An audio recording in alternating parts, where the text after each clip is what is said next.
আগামীকাল এই বাংলার বুকে একজন বিখ্যাত দার্শনিকের জন্ম হয়েছিল, যিনি গৌড়ীয় দার্শনিক, যার দর্শন সারা বৈষ্ণব জগতে সব থেকে শ্রেষ্ঠ দর্শন বলে সমাদৃত সমস্ত পণ্ডিতের কাছে। তার জন্ম হয়েছিল এবং আমাদের গৌড়ীয় বৈষ্ণব সমাজের ধারণা, বিশ্বাস যে তিনি আগের জন্মে ছিলেন মদন বা কামদেব। কামদেব কলিযুগে জন্মগ্রহণ করেছিলেন, যিনি আজকের আমরা তার জীবন কথা সাধন করব।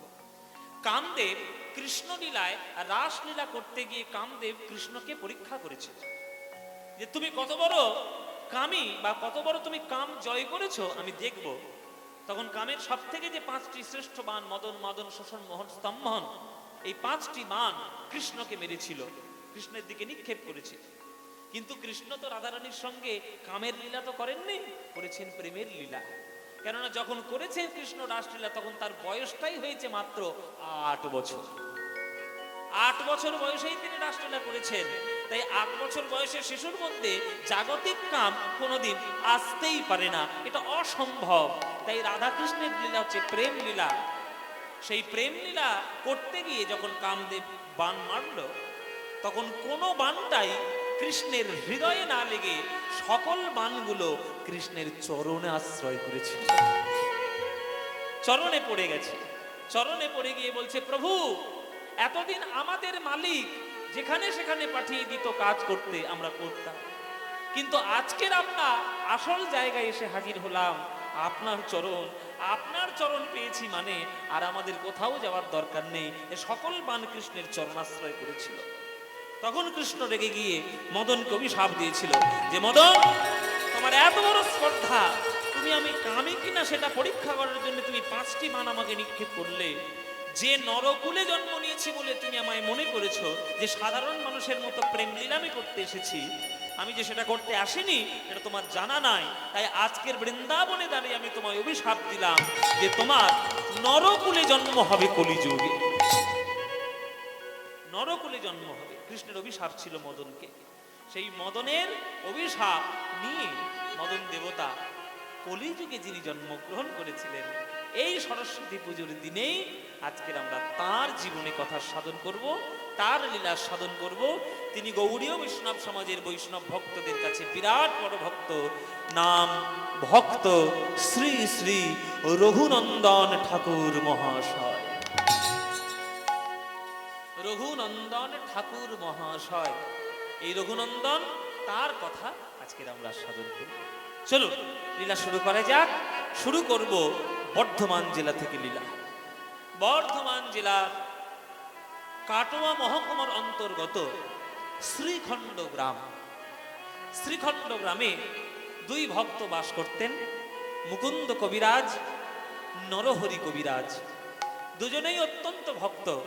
তাই দুজনের মধ্যে 2 ভাই আলোচনা করছে, এ বর্দা, এ বর্দা, সংসারের মধ্যে কোনো সুখ নেই, সঙ্গই হলো সার।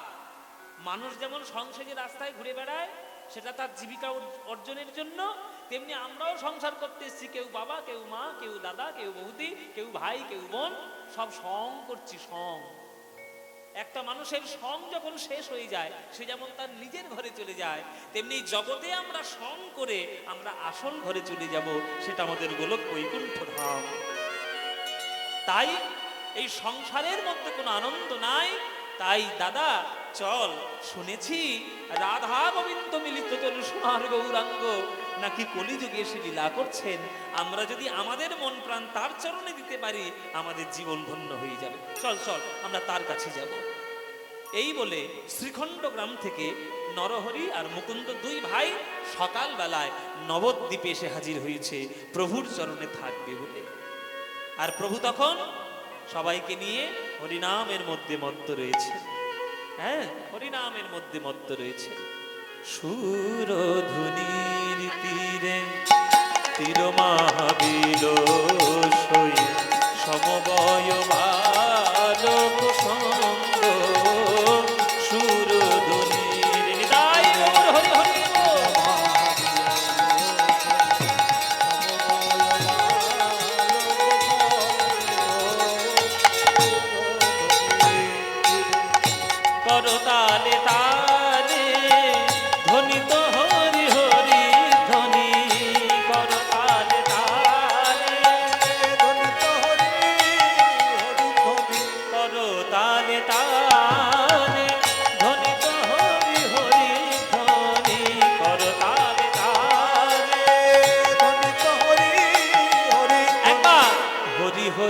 বলো ভাই, ওই নাম বিনা গতি নাই, হরি হরি বলো ভাই।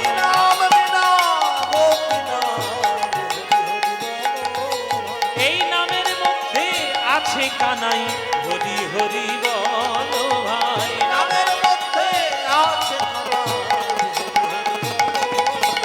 করো তালে তালে ধ্বনিত হরি হরি ধ্বনি, করো তালে তালে নাচত নট বড় ভঙ্গ সুরধ্বনি চির মহাবীর।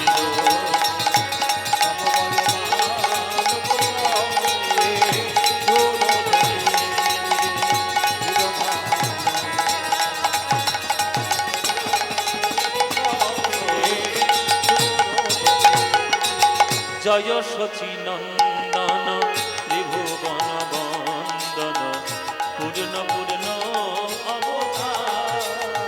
জয় সতী নন্দন ত্রিভুবন পূর্ণ পূর্ণ অবতার।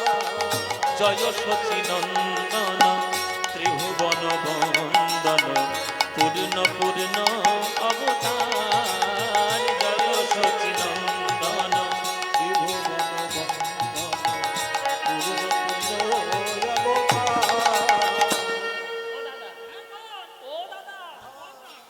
ওই দেখো ওই দেখো ওই দেখো, যার জন্য এসছি নবদ্বীপে, যার জন্য এসছি, ওই দেখো আমার মহাপ্রভু কি সুন্দর নাচছে হাত তুলে। ওই দেখো নয়ন ভরে দেখে নাও, ওই তো আমার গোরাই নাচে, আমার গোড়াই নাচে, ওই তো আমার গোরাই নাচে, ওই তো আমার গোড়াই, আরে ওই তো আমার গোরাই নাচে, ওই তো আমার গোরাই নাচে। ওই তো আমার গোড়াই নাচে, ওই তো আমার গোড়াই।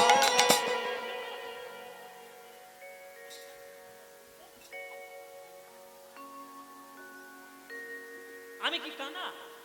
আমি কি অন্ধ থেকে দেখতে পাই না? কানে ধারে কেটে গেছো গোড়াই নাচে গোড়াই নাচে, আরে আমি তো দেখতেই পাচ্ছি গোড়াই নাচে, বলার কি দরকার? তখন নরহরি বলছে, দাদা তুমি আমার কথার মানেটাই বুঝলে না। আমি তো বলেছি ওই তো গোড়াই নাচে, আসল কথা ওঠা নয়, একটু শব্দের হেরফের করতে হবে। ওই তোর সঙ্গে গোড়াইয়ের গোটা যোগ করে দাও, তাহলেই বুঝবে। ভালো করে লক্ষ্য করে দেখো, মহাপ্রভু নাচছে বটে, কিন্তু ভালো করে লক্ষ্য করে দেখবে শুধু মহাপ্রভু নয়, ওই তো গো রাই নাচে, ওই তো গোড়াই নাচে, ওই তো গো রাই নাচে, ওই তো গোড়াই নাচে, অন্তরেতে শ্যাম নাচে, ওই তো গো রাই নাচে, অন্তরেতে শ্যাম নাচে, ওই তো গোড়াই নাচে, ওই অন্তরেতে শ্যাম নাচে, প্রেমানন্দে বাহু তুলে, অন্তরেতে শ্যাম নাচে, প্রেমানন্দে বাহু তুলে, অন্তরেতে শ্যাম নাচে, প্রেমানন্দে বাহু তুলে, অন্তরেতে শ্যাম নাচে, ওই তো গো রাই নাচে, ওই তো গো রাই নাচে। आनंद लीलामय विग्रहाय हे माभो दिव्य छवि सुंदराय तस्मै महाप्रेम रस प्रदाय चैतन्य चंद्राय नमो नमस्ते।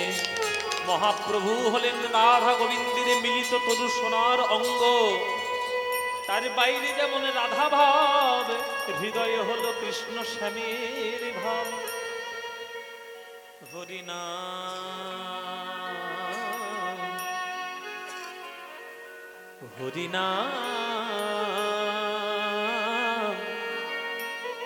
নাম বলো ভাই, হরিনাম বলো ভাই, হরিনাম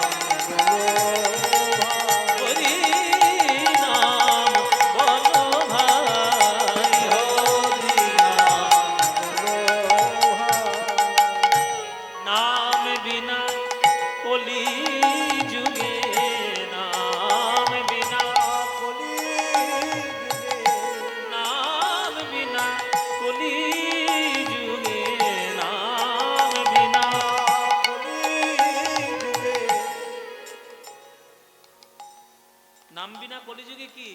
আছে? কোনো গতি নাই। নাম বিনা করি এই, হ্যাঁ এই এসো তো এখানে, অনেকক্ষণ ধরে দেখছো ওখানে, ওই যে ওখানটা, হ্যাঁ এখানে এসো। ও মায়েরা, তোমরা কোন দিকে তাকাচ্ছ? আমি কাউকে ডাকিনি, মহাপ্রভু ডাকছে, আর এই কায়দাগুলো এনার থেকেই শেখা। এমন করে আসলে সিচুয়েশন তৈরি করে দেবে, মাথা খারাপ হয়ে যাবে, এনার থেকেই শেখা। আসলে মহাপ্রভু দুজনের মধ্যে একজনকে ডাকছিল। এই যে দুই ভাই আসছে না, নরহরি আর মুকুন্দ, মহাপ্রভু দেখছি যে অনেকক্ষণ ধরে, আমি নবদ্বীপের মনে হয় বাড়ি নয়, অন্য কোথাও বাড়ি দেখিনি কখনো, এই ছোট ভাইকে ডাকলেন, এই তুমি এখানে এসো। নরহরিকে, তোমার নাম কি? তাহলে প্রভু আমার নাম নরহরি। তোমার নাম নরহরি? বলে হ্যাঁ। তোমায় আমার খুব পছন্দ হয়েছে নরহরি, তুমি আমার সঙ্গে থাকবে, হরিনাম গাইবে, আমার সঙ্গে থাকো, আমার সঙ্গে হরিনাম করো, কিচ্ছু করো না, সংসার করার দরকারই নেই, শুধু বদন ভরে জীবনটা হরিনামের মধ্যে কাটিয়ে দাও। আমার সঙ্গে বলো দেখি, হরিনাম বলো ভাই,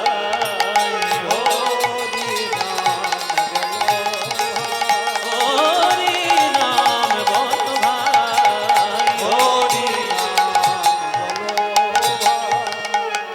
নাম বিনা কলি যুগে আর গতি নাই, গতি নাই, গতি নাই, হরি নাম বলো ভাই, হরি নাম বলো, হরি নাম বলো ভাই, হরি নাম নাম নাম, কৃষ্ণ নাম নাম নাম নাম, কৃষ্ণ নাম তাহলে নরহরি তুমি আমার কাছে থাকবে তো? হ্যাঁ হ্যাঁ প্রভু, আমি তো থাকবোই। আরে থাকবো বলেই তো এসেছি, সংসার পরিত্যাগ করে। আমি একা নয় প্রভু, আমার দাদাও এসেছে, আমার বড়দা মুকুন্দ কবিরাজ, সেও আপনার চরণে থাকবে বলে এসেছে। আপনি যদি কৃপা করেন তাহলে আমি দাদাকে গিয়ে একবার ডেকে নিয়ে আসি। প্রভু বলছে দাদা, না না না দাদাকে ডাকতে হবে, তোমাকে বলেছি তুমিই থাকবে, তোমার দাদা আমার ভক্ত। হ্যাঁ প্রভু, একবার অন্তরঙ্গ ভক্ত, তোমার নামে দাদা একবার পাগল। আচ্ছা ঠিক আছে, তোমার দাদাকে গিয়ে তাহলে বলো ও যেন বাড়ি ফিরে যায়, 100 জনম আমি ওকে কৃপা করব না, 100 জনম আমার করুণা পাবে না, ওকে বাড়ি যেতে বলো।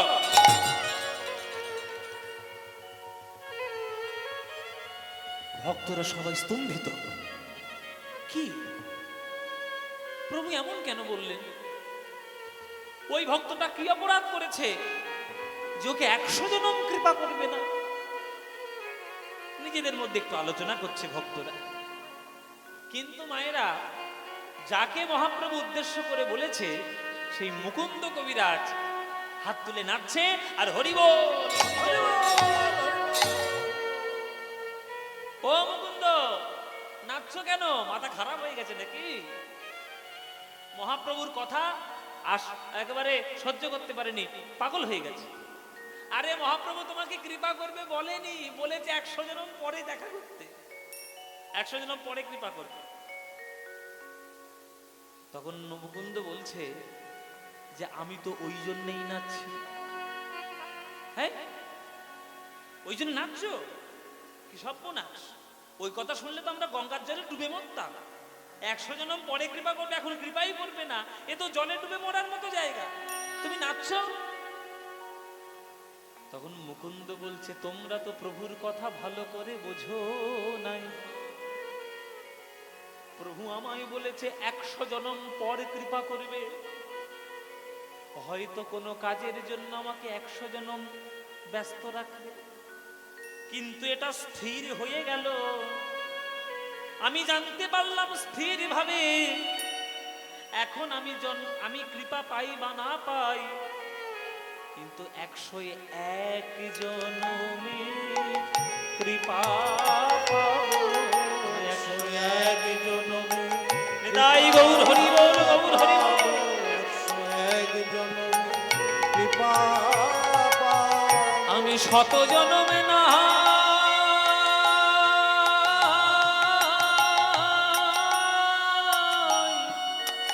কেঁদে যাব, 101 জনমে কৃপা পাবো। শত জন্ম না কেঁদেই যাব, 101 জনমে কৃপা পাবো। যেই এমন কথা বলেছে, মহাপ্রভু 2 বাহু তুলে বলছে, ওকে আগে ডেকে দে, ওকে আগে ডেকে দে। ওকে কৃপা না করলে আমাকে দয়ার সাগর গৌর হরি কেউ বলবে না। মহাপ্রভু ছুটে গিয়ে মুকুন্দ কবিরাজকে বুকে জড়িয়ে ধরেছে।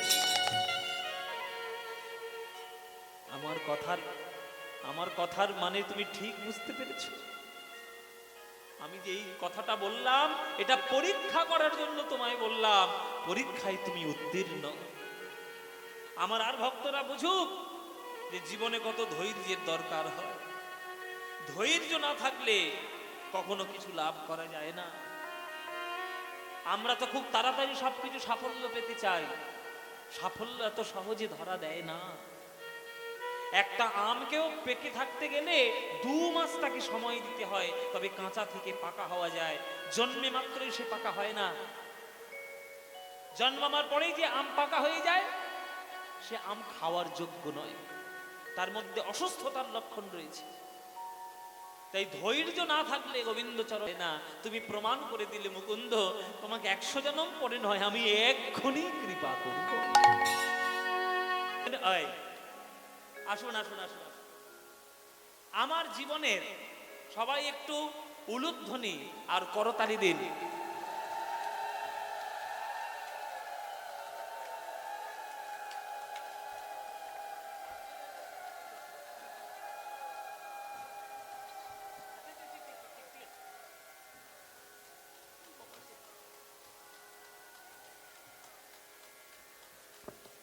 আপনারা পদ্মপলাশের গান শুনছেন। পদ্মপলাশ আমার অত্যন্ত প্রিয়, অত্যন্ত প্রিয় পদ্মপলাশ। আমি ওকে দেখছি, ও তখন তো 10 বছর বয়স। 10 বছর বয়স থেকে গান গাইছি। ওর বাবা যে বেহালা বাজাচ্ছে, এই উঠে দাঁড়া, তুই দাঁড়া, তোকে দেখায়। ওর বাবা মানিক হালদার দীর্ঘদিন আমার সঙ্গে বেহালা বাজিয়েছে। ও সেই থেকেই আমার খুব প্রিয়। এবং জি বাংলা যখন চ্যাম্পিয়ন হয়, আমার মনে হয় কে কতটা আনন্দ পেয়েছি জানি না, আমি সব থেকে বেশি আনন্দ পেয়েছি। কারণ ওর বাবা কিন্তু বেহালা ভিজি যোগের ছাত্র, এবং ও তো অজয় চক্রবর্তীর স্কুলের মানে একদম। আমার আজকে আসার কথা নয়, তবু ওর বাবা আমাকে বললো, দাদা আপনি একবার আসবেন, কালকে সরস্বতী পুজো, আমি খুব ব্যস্ত। আমি সেই জন্যেই ওর জন্যেই এলাম। কি গাইছিলিস? যখন এখন কি গাইছিলিস? কোন গান? একদম মাথা নত করে দাও ভেটু, একদম মানে আমার খুব প্রিয়, খুব প্রিয়। এবং আমরা গর্ব করি দক্ষিণ 24 পরগনার একটা শিল্পী জি বাংলার সারেগামা চ্যাম্পিয়ন হয়েছে। পলাশ পদ্মপলাশ, একটা হাততালি সবাই সবাই। বসুন বসুন।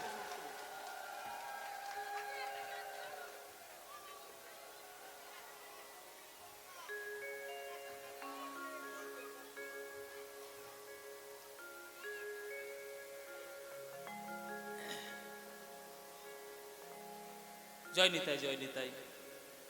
আমি জি বাংলা সারেগামাপার চ্যাম্পিয়ন হয়ে আমি যতটা পুরস্কৃত, সম্মানিত বা আনন্দিত বোধ করি, তার থেকে কোটি কোটি কোটি গুণ আনন্দিত বোধ করি তখনই যাদের কাছ থেকে ছোটবেলা থেকে মানুষ হয়ে আমার এত বড় হওয়া, তারাই যখন এইভাবে এসে আমাকে আসলে এইভাবে আশীর্বাদ করে। ও জি বাংলা সারেগামা চ্যাম্পিয়ন বাদ দিন, এই আশীর্বাদটা আমার জীবনের সব থেকে বড় পাওয়া। এবং এটা আমি গর্ব করে বলতে পারি, আমি যখন ছোট ছিলাম, আমি যখন কীর্তন শিখছিলাম, শুরু করেছিলাম, তখন আমার যে গুরুবর্গের যে লিস্ট, যে একেবারে গুরুবর্গ যারা আমাকে এত বড় করেছেন, তাদের মধ্যে প্রথম নাম হচ্ছে প্রণব বন্দ্যোপাধ্যায়। উনি মারা গেছেন, উনি আর নেই।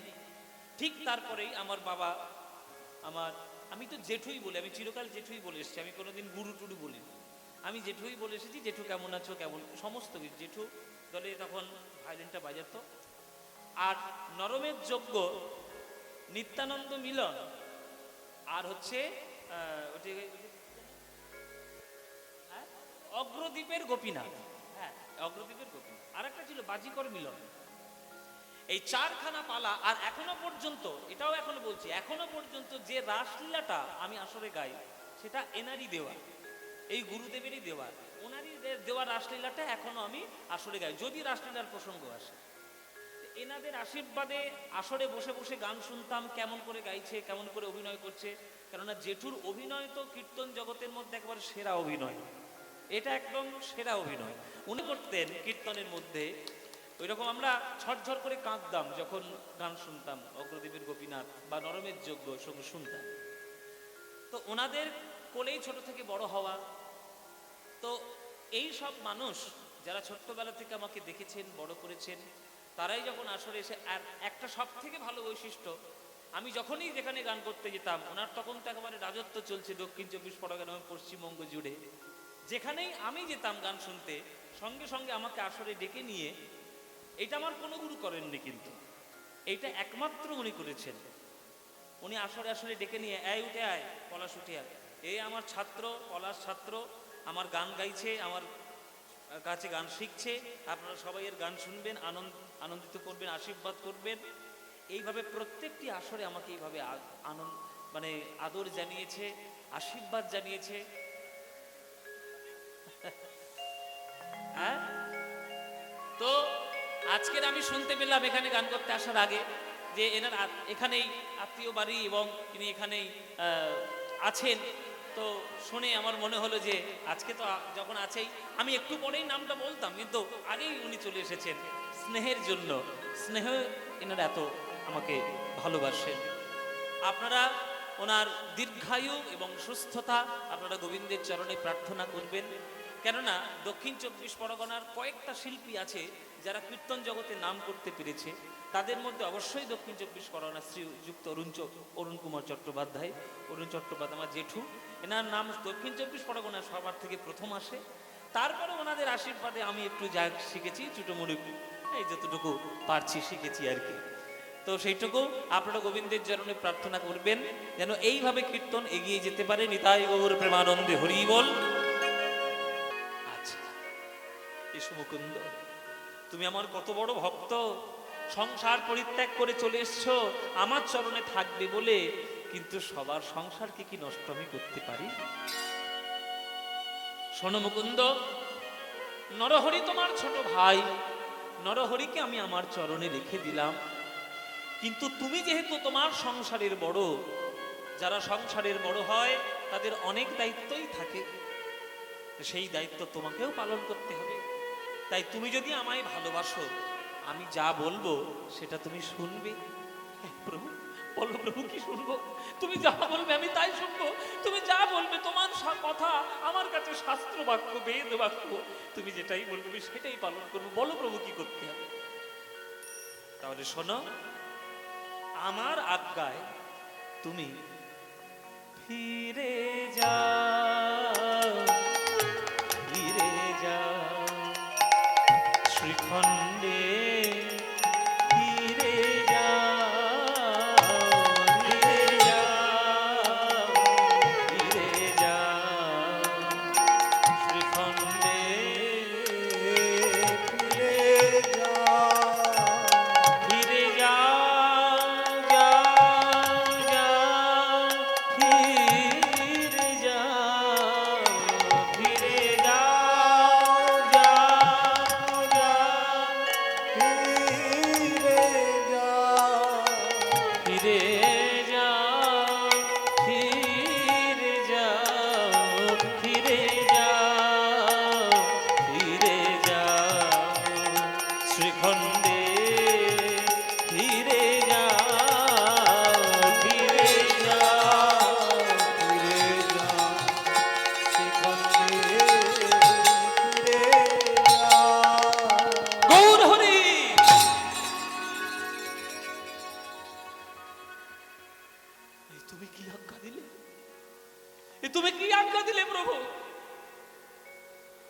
ভাইকে তুমি তোমার চরণে নিয়ে নিয়েছো, আর যে সংসারের ভয় আমি পালিয়ে এসেছি তোমার চরণে, তুমি আমাকে সেই সংসারে পাঠাচ্ছ।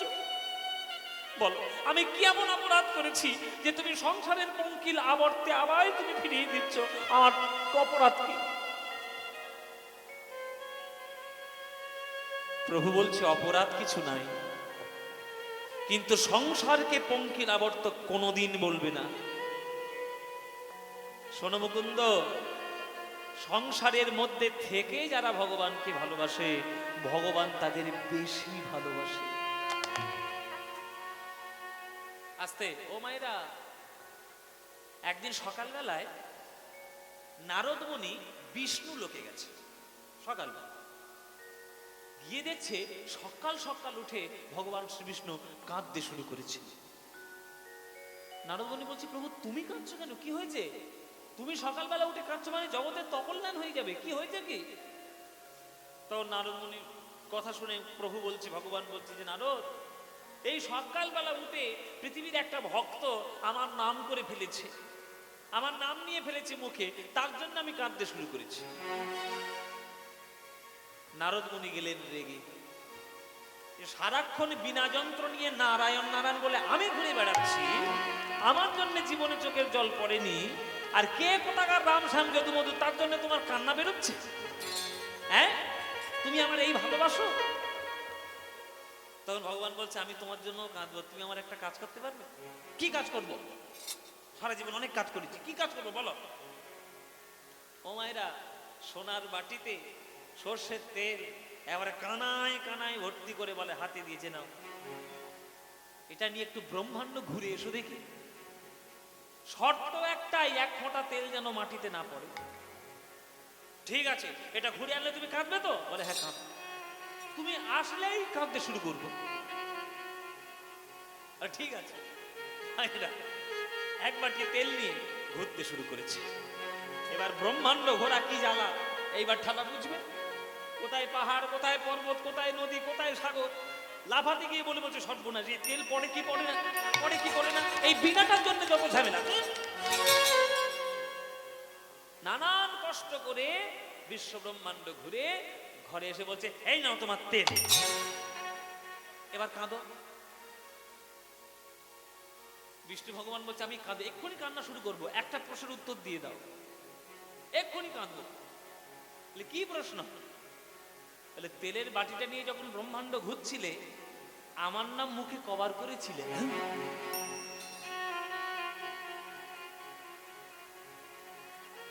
প্রভু আমি একবারও তো গাইনি। তাহলে কেন? দিবারাত্র বিনা যন্ত্র নিয়ে নারায়ণ নারায়ণ, আজকে ভুলে গেলে কেন? তো তুমি কি আমার নাম করতে বলেছো? তুমি তো তেল নিয়ে ঘুরতে বলেছো।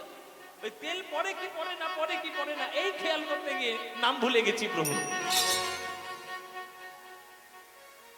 বলে এইটাই তো আমার কান্না না হওয়ার কারণ। মাত্র এক বাটি তেলের খেয়াল করতে গিয়ে আমার নামটাই ভুলে গেলে, যেটা তোমার নাম মুখ থেকে কোনোদিন সরে যেত না। আর যারা সংসার করে তাদের এক বাটি তেলে চলবে? কত টিন টিন তেল লাগবে। তেলের খেয়াল করতে হয় চাল ডাল, বাবা মা, ছেলে মেয়ে, জায়গা জমি, ব্যবসা বাণিজ্য, টাকা পয়সা, ব্যাংক ব্যালেন্স, সকল চিন্তা করার পরেও রোজ সকালবেলা উঠে একবার করে চিন্তা করে আমার নাম করে। যে যাকে ভালোবাসে, যে যাকে ভালোবাসে, সারাদিন যতই কষ্ট তার হোক আর কাজ হোক, ঠিক তার একবার করে স্মরণ করবে। কি গো মাইরা, স্বামী যদি আপনাকে ভালোবাসে, তাহলে স্বামী সারাদিন যতই কাজ থাক আপনার নাম একবার করবে, আপনাকে একবার ফোন করবে। যে প্রেমিকাকে ভালোবাসে, সারাদিন পর অন্তত একবার প্রেমিকার কাছে ফোন করে বলবে কেমন আছো। এটা স্বাভাবিক ঘটনা। তাহলে যে ভগবানকে ভালোবাসে, সারাদিন যতই কাজ থাক সকালবেলা উঠে তার নাম ঠিক একবার করবে। তাই নারদ, সংসার আসল দুঃখের জায়গা নয়। দুঃখ আমাদের মনে, আমরা মনের মধ্যেই তাকে সম্মান জানাতে পারি না, তাই আমাদের দুঃখ। তাই মুকুন্দ সংসারকে পঙ্কিলাবর্ত বলবে না, সংসারে ফিরে যাও, বিবাহ করো, সংসার করো, আর আমার কাজগুলো পালন করো। দারে দারে গিয়া চরণ ধরিয়া, দারে দারে গিয়া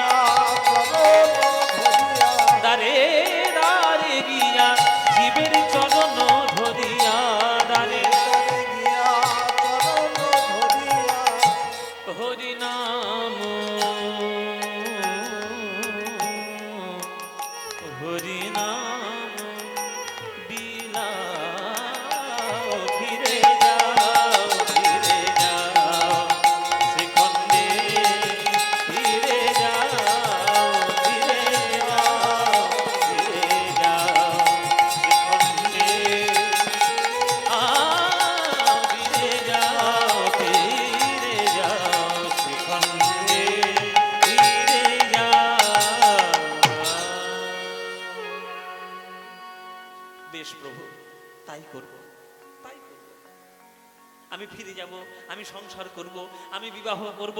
দাঁড়াও, আমি যেগুলো যেগুলো বলবো সেগুলোই করব, নিজের ইচ্ছা মতো না। বিবাহ করবে, সংসার করবে, এটা সাধারণ কথা। আসল তোমার কাজ তিনটে। মায়েরা ভালো করে শুনে নাও, চঞ্চল হবে না। আসল কাজ তিনটে। কি কি? প্রথম কাজ হলো, তোমার বংশে রয়েছে সোনার গোপীনাথ ঠাকুর। ওই গোপীনাথ ঠাকুরের নিত্য সেবা যেন বন্ধ না হয়, এক নম্বর। দুই নম্বর, তোমার পরিবারের কাজ হচ্ছে লোকের চিকিৎসা করা, কেননা তুমি কবিরা। ও মায়েরা, আয়ুর্বেদিক যারা চিকিৎসা করে তাদেরকে আগেকার দিনে বাংলা ভাষায় কবিরাজ বলা হতো। তুমি যেহেতু কবিরাজ, লোকের চিকিৎসা করতে যেন কোনোদিন ভুলো না, তোমার দ্বিতীয় কাজ। কেননা চিকিৎসা করে যদি তুমি কারোর মনে শান্তি দিতে পারো, জানবে স্বয়ং ভগবানকে শান্তি দিয়েছে। গীতায় বলা আছে, ঈশ্বর সর্বভূতানাং হৃদয়ে সূর্যেন তিষ্ঠতি মায়া রূঢ়ানি যন্ত্ররূঢ়ানি সর্বভূতানি মায়য়া। শান্তি যদি দিতে পারো, তুমি কাজ করবে ভগবান। 2 নম্বর। আর তৃতীয় কাজ হলো, সকল কাজ হয়ে যাওয়ার পর আমার কাজ অনুসারে দুয়ারে দুয়ারে যাবে, হাতে পায়ে ধরবে, আর নাম বিতরণ করে সংসারের মধ্যে হরিনাম প্রচার করবে। এই তিনটে কাজ। ঠিক আছে? হ্যাঁ প্রভু, ঠিক আছে প্রভু, এই তিনটে কাজ নিয়ে আমি চললাম। তাহলে তোমার আজ্ঞা নিয়ে আমি আসি? হ্যাঁ, যাও যাও যাও যাও। প্রভুর আজ্ঞা পাইয়া মুকুন্দ চলিল, শ্রীখণ্ড গ্রামেতে আসি উপনীত হলো। মুকুন্দ মনে মনে ভাবছে, প্রভুর কৃপায় আমি তিনটে কাজ পেয়েছি, এই কাজ করেই আমার জীবন কাটাতে হবে, এটাই আমার ধর্ম। প্রভু ছাড়া কেউ নাই, গৌরাঙ্গ ছাড়া গতি নাই, তাই যেখানেই যাব সবার চরণ জড়িয়ে ধরে আমি গৌর নাম, কৃষ্ণ নাম প্রচার করব। ভজ গৌরাঙ্গ কহ গৌরাঙ্গ লহ গৌরাঙ্গের নাম রে। ভজ গৌরাঙ্গ গৌরাঙ্গের নাম। এই গানটা ভাল লাগে? হ্যাঁ, ভাল লাগে? হ্যাঁ, সত্যিকার ভাল লাগে। ও মায়েরা, সিরিয়ালের দিব্যি, এরা সিরিয়াল দেখতে এত ভালোবাসে, দিব্যি না দিলে কথা শুনবে না। তোমারা বলো, মন খোলসা করে বলবে, সিরিয়াল বেশি ভাল লাগে না কীর্তন বেশি ভাল লাগে? কীর্তন। তাহলে ভালো যখন বাসো, এই গানটা আমার সঙ্গে করতালি দিয়ে গাইতে পারবে তো? তাহলে ভজ গৌরাঙ্গ কহ গৌরাঙ্গ লহ গৌরাঙ্গের নাম রে, এই গানটি তোমরা যারা যারা ভালোবাসো না, একবার উলুধ্বনি দাও জোরে।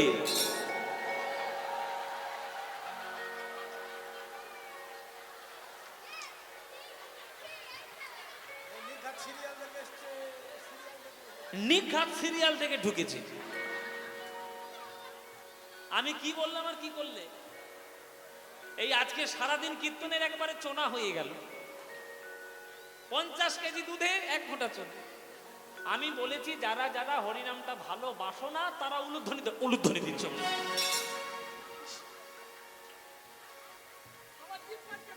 জিভ ফসকে বেরিয়ে গেছে, ভাবের গতি দিয়ে ফেলেছো। মায়েরা, তার ভুল হয়েছে একবার, তাহলে এবার ভুলটা সংশোধন করে নাও। এইবার যারা যারা ভালোবাসো, উলুধ্বনিটা তারাই দাও দেখি।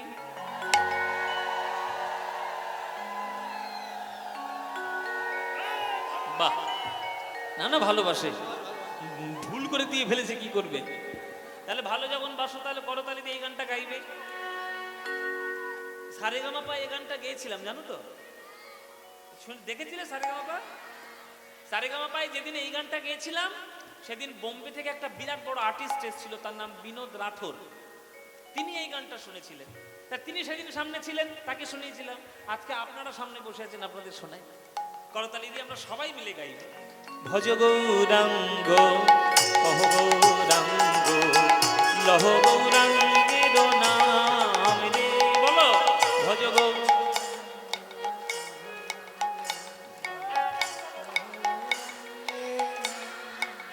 বাহ,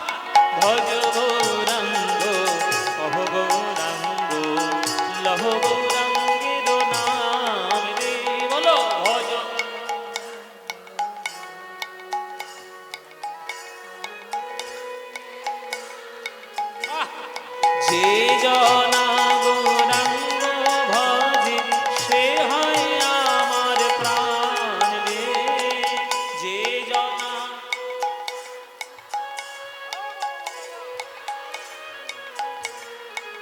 বাহ প্রভাত কালে হা গৌরাঙ্গ যে বলে একবার রে। প্রভাত কালে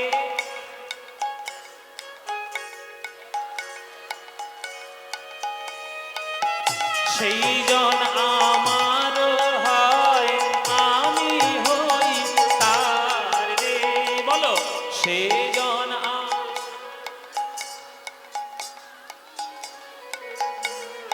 এবার হাত তুলে ভজ গৌরাঙ্গ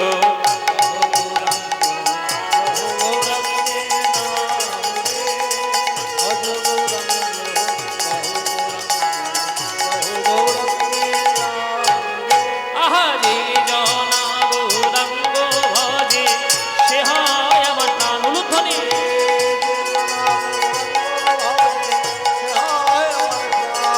ভজ গৌরাঙ্গ কহ গৌরাঙ্গ লহ গৌরাঙ্গের নাম রে।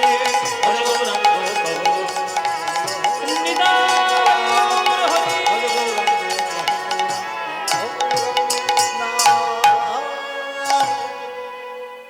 বলো আনন্দ হয়েছে? এই আনন্দর কোথাও পাবে? এই আনন্দ পেতে গেলে প্রতি বছর কীর্তন শুনতে হবে পূর্ব গোপালপুরে। শুনবে তো? সবাই প্রতি বছর কীর্তন শুনতে আসবে, ব্যাস সবাই এলেই আনন্দ হবে। হ্যাঁ, আবার আমায় ডেকে নিয়ে আসবে। আমি আসি আর না আসি, যদি সময় হয় সুযোগ হয় প্রভু কৃপা করলে আসবো। কিন্তু আমি আসি বা না আসি শুদ্ধ সঠিক পদাবলী কীর্তন যেন আপনারা শুনতে ভুলবেন না। তাহলে গৌরাঙ্গের নাম শুদ্ধ নাম, সেই গৌরাঙ্গের নাম করে আজকের আমার এই মুকুন্দ তিনি আজকে সংসার করছেন, চিকিৎসা করতে শুরু করে দিলেন। দুটো তার নিয়ম, গরিব দুঃখীদের বিনামূল্যে আমি চিকিৎসা করব। আর প্রথম নিয়ম হচ্ছে যে যারা পয়সা দেবে রাজা জমিদার তাদেরও চিকিৎসা করব, তবে তাদের বাড়িতে গিয়ে চিকিৎসা করব না, এইখানেই করতে হবে। কেন না বিষয়ীর অন্ন খাইলে মলিন হয় মন, আর মলিন মনে নাহি হয় কভু কৃষ্ণের ভজন। মলিন মনে নাহি হয় কৃষ্ণের ভজন। অনেকে দেখেছি ব্যক্তিগতভাবে অনুষ্ঠান করে, আমি ব্যক্তিগত এখন গান বেশি করি, কেন এক একটা লোক প্রচুর টাকার মালিক, তারা বাড়িতে বিরাট বড় বড় কীর্তন দেয়। গুরুদেব এখানে বসে আছেন, গুরুদেব জানেন, গুরুদেবের এত শিষ্য নিজেরাই কীর্তন দিত, বিরাট বিরাট কীর্তন। কিন্তু একটা সমস্যা হলো অনেকের যারা কীর্তন যারা দেয় তাদের অনেকের এত ভক্তি ভাব যে কৃষ্ণ ছাড়া কিছু নয়, এসব আমি করছি না, আমি কিছুই নয়, আমি নিমিত্ত মাত্র, তিনি কৃপা করেছেন তাই কীর্তন করছি। এটা অনেকের ধারণা। আর অনেকের ধারণা আমি কীর্তন করাচ্ছি, কোটি কোটি টাকা আমি কীর্তন করাচ্ছি। আমিও ফেস করেছি, আমি দেখেছি প্রচুর। একটা লোকের বাড়িতে গান করতে গেছিলাম, আমার বৃন্দাবনে 10টা মন্দির আছে, আমার 5খানা হোটেল চলে, 2খানা আলুর স্টোরেজ। তা আমায় বলছো কেন ভাই? তোমার আছে তো তোমার আছে, তুমি কীর্তন দিচ্ছ, তুমি বাড়িতে কীর্তন করাচ্ছ, তোমার মনের মধ্যে যদি আমি আমি আমি আমি যদি ঘুরে ঘুরে বেড়ায়, তাহলে তুমি কীর্তন দিচ্ছ কেন? এটা অহংকারের পরিচয়। আর এই রকম অহংকারী লোক যারা বিষয়ী, তাদের অন্ন যদি আপনি খান আপনিও বিষয়ী হবেন। এটা শাস্ত্রের বচন। বিষয়ীর অন্ন খাইলে মলিন হয় মন, মলিন মনে নাহি হয় কৃষ্ণের ভজন। চৈতন্য চরিতামৃতের কথা। সুতরাং যারা বিষয়ী লোক, যারা অর্থ সম্পদে অহংকারী, তাদের অন্ন না খাওয়াই ভালো। সেই জন্য মুকুন্দের নিয়ম যে রাজা যে হবে, জমিদার যে হবে, তার যদি অসুস্থতা হয় আমি নিশ্চয়ই চিকিৎসা করব, পয়সাটাও নেব, চিকিৎসাও করব, কিন্তু তাকে আমার বাড়িতে আসতে হবে, আমি তার বাড়িতে গিয়ে চিকিৎসা করব না। তখনকার দিনের বাংলার নবাব ছিলেন নবাব হুসেন শাহ। যারা ইতিহাস পড়বেন তারা জানবেন যে বাংলার দুটো মুসলিম শাসক গুরুত্বপূর্ণ শাসন করেছিল, একটা ইলিয়াস শাহ, একটা হুসেন শাহ। আর মহাপ্রভুর জন্মে বা মহাপ্রভুর সময় বাংলায় রাজত্ব করত হুসেন শাহ। সেই হুসেন শাহের পেটে একবার তীব্র যন্ত্রণা হয়েছিল। কোন বাংলার চিকিৎসক তাকে চিকিৎসা করে সুস্থ করতে পারেনি। একদিন তো মহারাজ নবাব একবার রেগে গিয়ে মন্ত্রীদের উপর ধমক টমক দিয়ে খুব একাকার কাণ্ড। আমি একটা নবাব, তোমার একটা চিকিৎসক খুঁজে বার করতে পারছো না, 1 মাস ধরে একটা পেটের ব্যথায় মরছি আমি, কারণ ক্ষমতা নেই আমার সারাবে। মন্ত্রী মশাই এসে বলছে যে শাসন নবাব, একটা চিকিৎসকের নাম আমরা খুঁজে পেয়েছি, কিন্তু সমস্যা একটা জায়গায়। কিসের সমস্যা? বলে সে আপনার বাড়িতে আসবে না, আপনাকেই তার বাড়ি যেতে হবে। রোগের জ্বালা এখন যেখানে সেখানে ছুটবে। কি বাবা, যখন রোগ হবে তখন যেখানে সেখানে ছুটবে, বলে আমি সেখানে যাব। কিন্তু নবাব হয়ে গেলে তখন তো মুশকিল। তাই নবাব হুসেন শাহ একটা ফকিরের বেশ ধারণ করে শ্রীখণ্ড গ্রামে এসেছে আজকের চিকিৎসা পাওয়ার জন্য সকালবেলা। আর সকালবেলায় মুকুন্দ গোপীনাথের মন্দিরে বসে অর্ঘ্য সাজিয়ে ঠাকুরকে পুজো দিচ্ছে। ওগো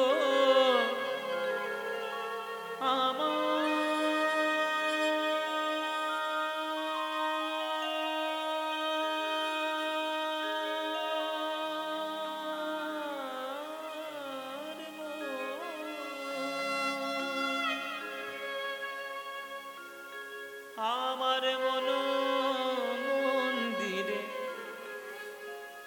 ওগো আমি তো সোনার মন্দির করতে পারবো না প্রভু, আমি তো পাথরের মন্দিরও করে দিতে পারবো না,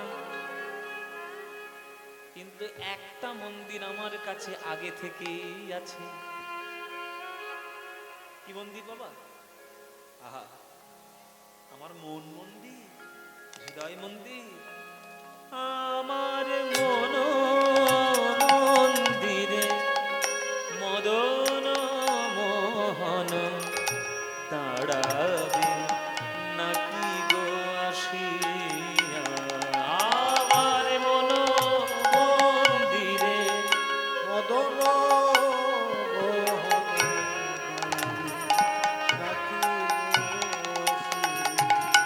আমি তব নাম লয়ে ভাসি আঁখি নীরে, তব নাম লয়ে আমি কাঁদি।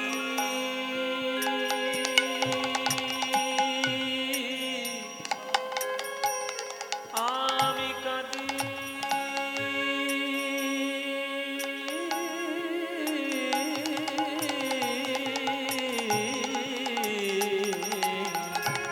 কাঁদি নিরজনে বসিয়া। আমার মন মন্দিরে মদন মোহন দাঁড়াবে নাকি গো আসিয়া।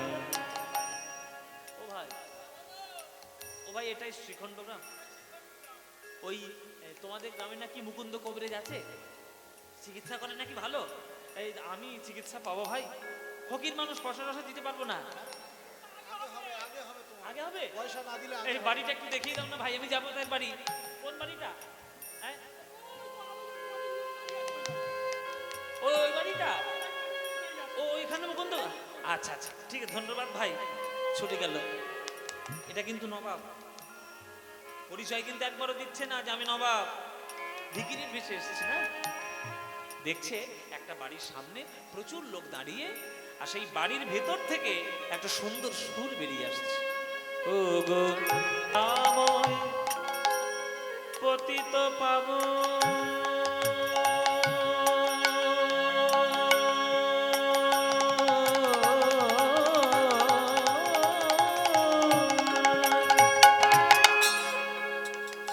ও গো কৃপাময় তুমি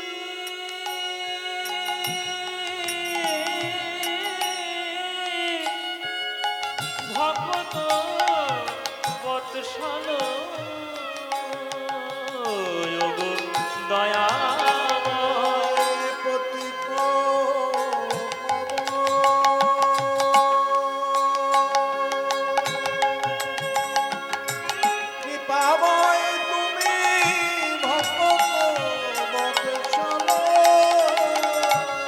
নি সা পা মা পা মা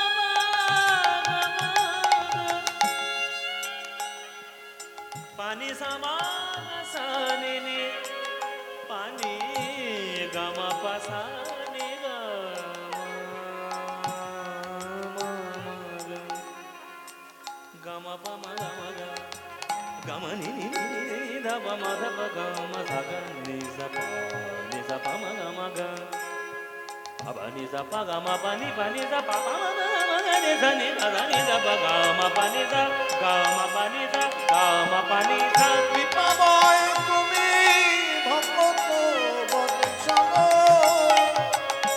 আমার অন্তিম কালে দিও শ্রী চরণ এই আশা মোর মনে আমার মন মন্দিরে মদন মোহন দাঁড়াবে নাকি গো আসিয়া আমার মন্দিরে মদন মোহন আমার মন আমার মন আমার মন আমার আমার মন আমার মন আমার মন আমার মন আমার মন আমার মন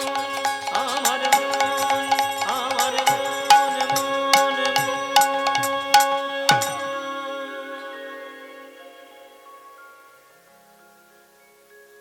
এবার আমি চিকিৎসা করব, তোমরা সামনে এক এক করে দাঁড়াও। তোমরা জানো তো যারা গরিব দুঃখী তারা আগে এসো, তাদের আমি চিকিৎসা করব আগে। এই তো সামনে এসে একজন ফকির বাবা দাঁড়িয়েছে। ও ফকির বাবা, তোমার কি হয়েছে? পেটে যন্ত্রণা? ও কদিন হয়েছে? ও উল্টোপাল্টা খাচ্ছ না তো? তোমার মিষ্টি খাবার নাকি খুব সব মিষ্টি। আচ্ছা ঠিক আছে, তুমি এক কাজ করো, পেটের ব্যথা তো তুমি এক কাজ করো, জামাটা খুলে আর এইখানে মাটিতে শুয়ে পড়ো। নবাব মনে মনে ভাবছি এই একটা চিকিৎসা।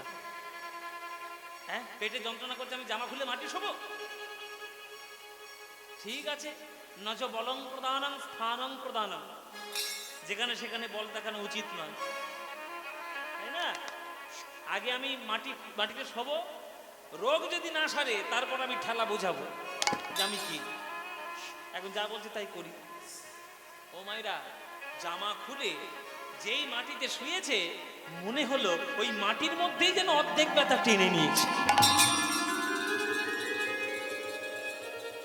কবিরা, এই মাটির মধ্যে ওষুধ দেওয়া না কি গো?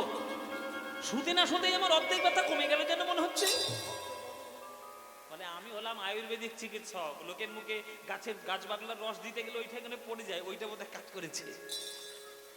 হ্যাঁ, তোমাকে তো আসল ওষুধ দিইনি, মাটিতে শুয়ে পড়লে তো, এবার আমি বুঝে গেছি চিকিৎসা। এবার তুমি তো দাঁড়াও, আসল তোমাকে ঔষধ দেব। যা আয়ুর্বেদিক চিকিৎসার যা ঔষধ সেটা দিল, সেটা দিয়ে একটা জিনিসের সঙ্গে মিশিয়ে দিল। এই কে আছিস? যা গোপীনাথের প্রসাদ নিয়ে আয়। গোপীনাথের প্রসাদ নিয়ে এসেছে, ওই প্রসাদের সঙ্গে মিটিয়ে আয়ুর্বেদিক চিকিৎসার যা গাছ বা যা ওষুধ আছে আর কি, শিকড় বাকড় যা আছে, সেই রস মিশিয়ে গোপীনাথের প্রসাদ নিয়ে বলছে এই নাও। গোপীনাথের প্রসাদ, যে প্রসাদ গ্রহণ করলে জীবের মায়া রোগ দূর হয়ে যায়, সেই প্রসাদ গ্রহণ করলে তোমার দেহের রোগ দূর হবে না। এই না, এই বলে সেই প্রসাদ, একবার মুখটা হা করে দেখি, হা করো মুখটা,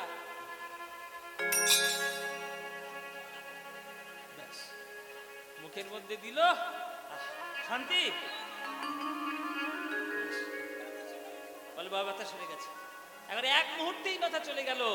তোমার মতো কবিরাজ যখন এই গ্রামে আছেও, অজপাড়া গায়ে পড়ে থাকলে চলবে, আমার সঙ্গে তোমার রাজধানী যেতে হবে।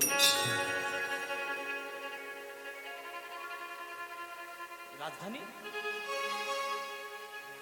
আপনি কে? পরিচয়টা এতক্ষণ দেওয়া হয়নি, এবার তো দিতে হবে।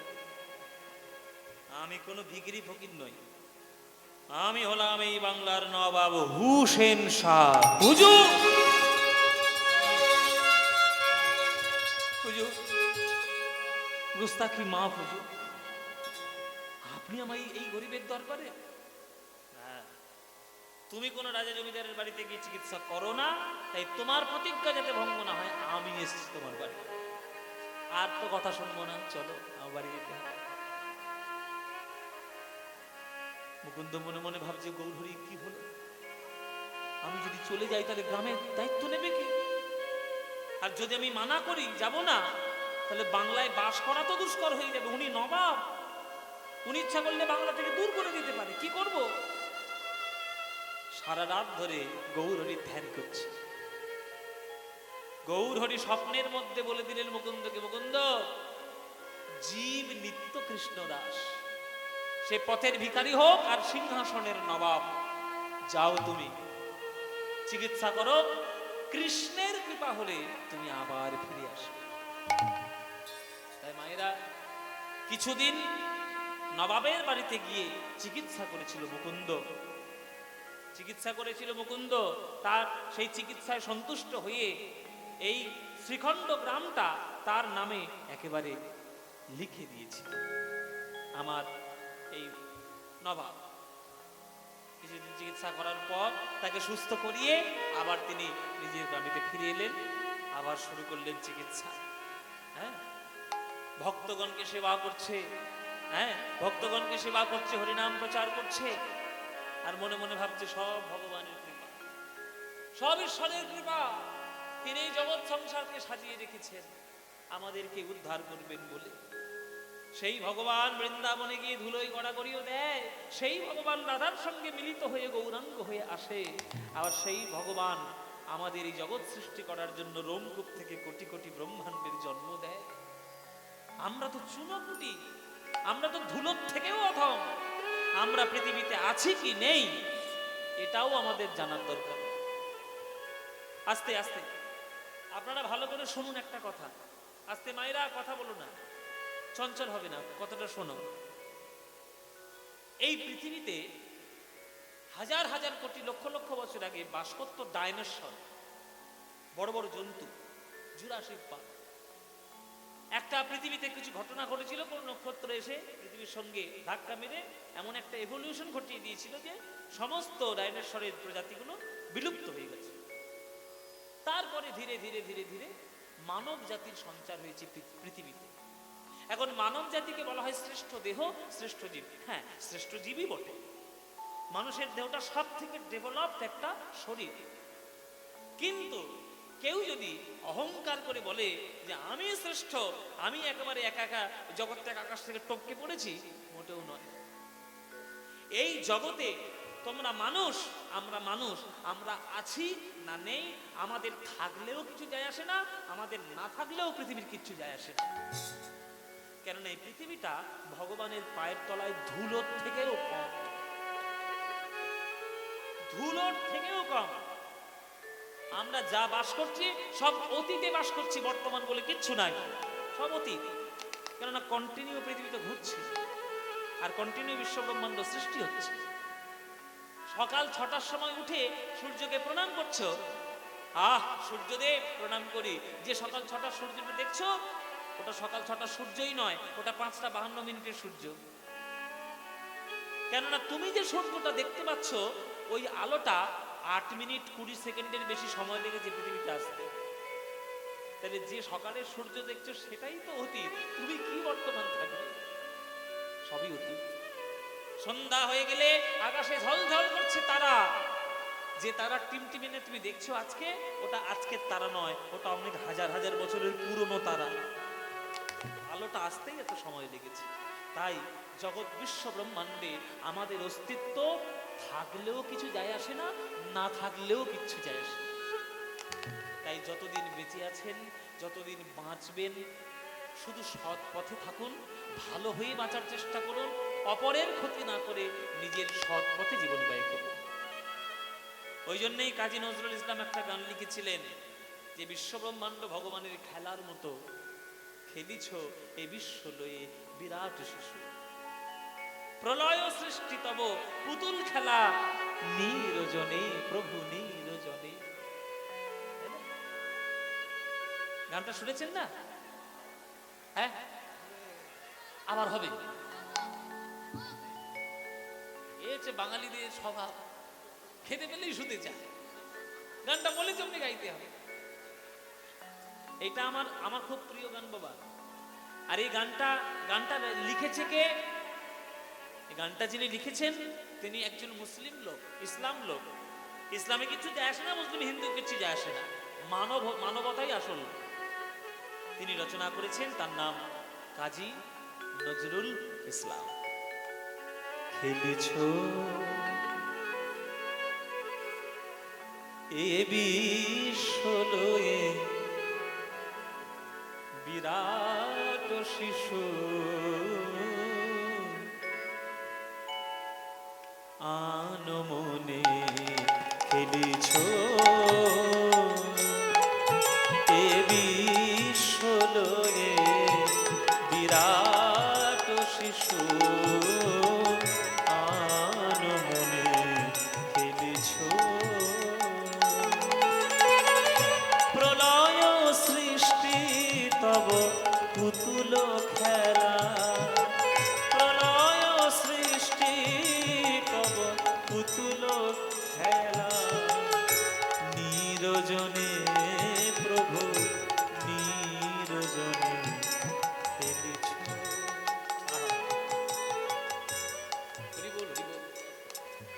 এসব গানের তুলনা হয়? এসব গানের মূল্য কেউ দিতে পারবে না বাবা। এর থেকে আধুনিক গান আর কি আছে? কি আছে এর থেকে আধুনিক গান? এই যে এখনকার দিনে আধুনিক দিনে সব গান সব লিখছে, নানান ধরনের সব গান বেরিয়েছে। কোনো গানকে আমি ছোট করছি না, কিন্তু প্রত্যেকটা সমাজ একটা ভালোও থাকে, একটা মন্দও থাকে। মন্দটাকে বাদ দিয়ে ভালোটাকে ধরতে হবে। রাজহংস হও, জলে দুধে মিশিয়ে দিলে জল পড়ে থাকবে, দুধ টেনে নেবে, তাকেই বলে রাজহংস। কত আধুনিক কথা দেখুন। খেলিছ এ বিশ্বলয়ে বিরাট শিশু, প্রলয় সৃষ্টি তব পুতুল খেলা, নিরজনে প্রভু নিরজনে। শূন্যে মহা আকাশে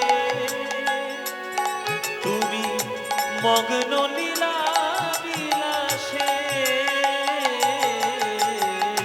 শূন্যে মহা আকাশে তুমি মগ্ন লীলা বিলাসে, ভাঙিছ গড়িছ নীতি ক্ষণে ক্ষণে, ভাঙিছ গড়িছ নীতি ক্ষণে ক্ষণে, নিরজনে প্রভু নিরজনে খেলিছ।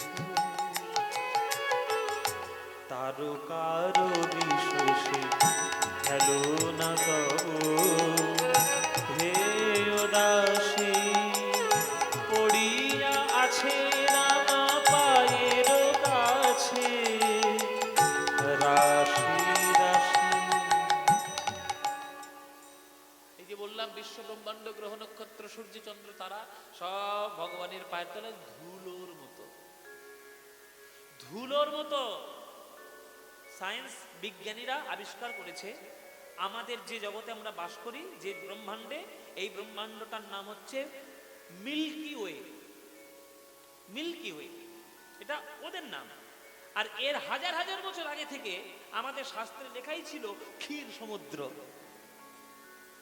সনাতন ধর্মকে যারা সঠিকভাবে পড়েনি, যারা জানে না, তারা পড়াশোনাই করেনি। হাজার হাজার বছর আগে বলে দিয়েছে ক্ষীরোদক সমুদ্রে আমাদের ব্রহ্মাণ্ড বর্তমান। আমরা মানিনি। হ্যাঁ, হিন্দু সমাজ, সনাতন সমাজ ব্যাকডেটেড লোক, ওসব উল্টো পাল্টা কুসংস্কার। যেই আমেরিকা থেকে নাম এসছে মিল্কি ওয়ে, সঙ্গে সঙ্গে নাম নিয়েছে মিল্কি ওয়ে। মিল্ক মানে কি? মিল্ক মানে দুধ। মিল্কি ওয়ে তারা বলছে। আর আমাদের এই যে ব্রহ্মাণ্ডটা, আমাদের ব্রহ্মাণ্ডের পাশে একটা ব্রহ্মাণ্ড আছে, তাকে বলে ইংরেজিতে অ্যান্ড্রোমেডা।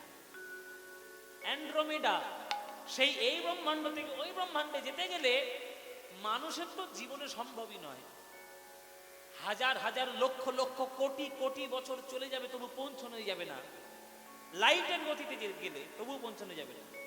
অথচ এই সমস্ত ব্রহ্মাণ্ডগুলো ভগবানের পায়ের তলায়, তারকার বিশ্বসে খেলো না তব হে উদাসী পড়িয়া আছে রাঙা পায়ের কাছে রাশি রাশি নিত্য তুমি হে উদার সুখে দুঃখে অবিকার নিত্য তুমি হে উদার সুখে দুঃখে অবিকার হাসি চোখে দিছ তুমি আপন সনে হাসি চোখে দিছ তুমি আপন সনে নিরজনে প্রভু নিরজনে খেলিছ এ বিশ্বদনে বিরাট শিশু আনমনে খেলিছ ওই প্রলয় সৃষ্টি তব পুতুল খেলা প্রলয় সৃষ্টি তব পুতুল খেলা নিরজনে